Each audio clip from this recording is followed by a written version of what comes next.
gross though.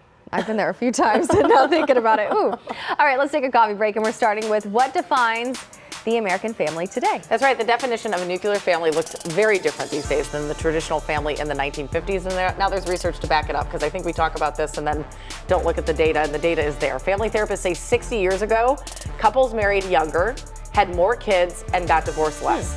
But that's not the case today. Recent statistics show that in 2019, nearly a quarter of all U.S. children lived in single-parent households. Couples also feel less pressure to have kids in general or even get married. Interracial marriages have doubled, and LGBTQ plus parents have gained more rights, even further challenging the idea of what the average American family looks like. And I find this so interesting because I always talk about as a stepmom, it's really when I go into like a school or somewhere that's like a traditional family space, it's the only place I feel really small. Because I feel like people look at me in a way where I'm not a real parent, I'm not really part of, it's like that's a blended family, or they'll use broken family, which we're not broken, we're blended. Yeah. And it's one of those spaces that I feel like when you look at the data and see how many, that I'm not alone, other people are not alone, that I wish, you know, if you are in a nuclear family, be a little bit more inclusive of people that maybe don't look like you or don't have the same family setup as you. Just maybe think about it a little bit more. The thing is, family is family, no matter what, and it doesn't matter how it comes together. Right, and love is love to me, and I feel like my family is very odd looking. We have a lot of friends we consider family, so I wish. Chosen family. Yes, exactly. I like that, and I think that too, you know, I've been around lots of different families, having kids in school for so long, and I love that my kids are also friends with kids who have different looking families. Yeah. You know, just like you want your kids to have friends that are diverse, boys and girls, you also want them to have different looking families, because then that like takes away any sort of stigma.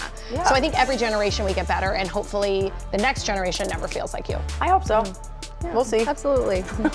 Well, a twin mom, of course this is my story, is sounding off after only one of her school-age twins was invited to a birthday party. No. So this mom, who's identical twins, they're only 5 years old, and they're in the same class. Says a classmate only invited one of her girls. She explained on social media that she knew her twins would eventually have different friends, but she really didn't see it coming in kindergarten. She even reached out to the mom of the birthday child to see if it was a mistake. Ultimately, she decided if they both weren't invited, neither would go. And then she went to TikTok to kind of see what other people thought. And it was very interesting, the comment section for me too, because having twins, you know, this has come up before. Has this happened for you at all? You know, not when they were younger. When they were younger, they were always invited, both of them, and I always appreciated that. Isn't it usually for parties that everyone has to be usually invited? say that. If you're inviting someone from the class, you should invite the whole class, unless you make it like very small, right? If you're just having like 2 kids over, that doesn't apply. So it never happened to us when they were in the same class, TKK, first grade. Now they have very different friends, and I'm fine that they get invited to different parties. They're probably fine that they get invited to different parties.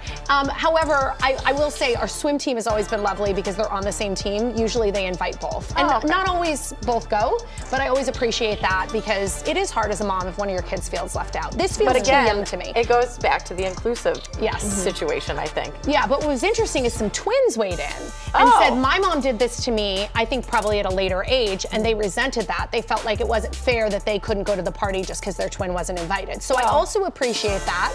And I'm lucky because my husband's a twin, so I can ask his opinion on things and get that covered. But it is a sticky situation. I think everybody needs to think about the fact that it's not just the child that gets hurt, it puts the mom in a really bad position. Yeah. Absolutely. Oh, man. Okay, something to think about then.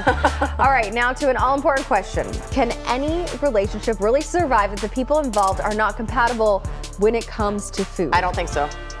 Oh, I think so. Mike and I are so different. Really? Yeah. Okay, this one will be fun to talk about. According to a recent article by The Guardian, the answer is no. In fact, a 2020 study showed that if their partner did not eat the same foods they did, those surveyed say that's a deal breaker. The most common deal breakers included when a partner is health conscious versus another eating unhealthy. Others were extreme pickiness as well as diet preferences like being vegan or vegetarian. Experts say these differences put a strain on a relationship because food is fundamental and is often an extension of ourselves. Well, you told me a little story. I have a similar story that you told me where I went to cook for a boyfriend at the time, and he did not like what I cooked, and I was so upset that I was like, I put love into it. Like, Couldn't you just pretend? Couldn't you just pretend? So I dumped him.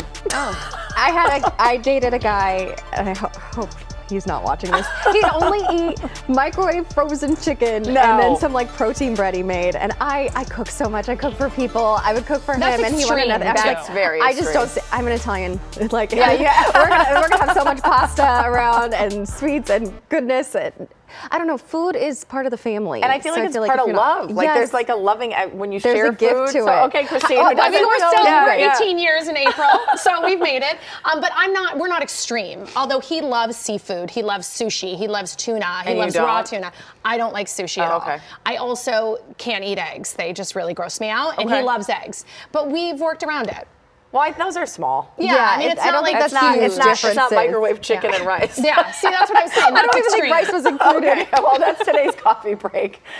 Have a great tip or story idea? Maybe you want to share breaking news video? Just text The Desk. You can even ask us questions or express concerns about what's happening in your community. Text The Desk at 818-221-2222. We are Southern California. We are Los Feliz. We are Santa Ana. We are Beverly Hills. We are Little Tokyo. We are CBS LA. We are yours.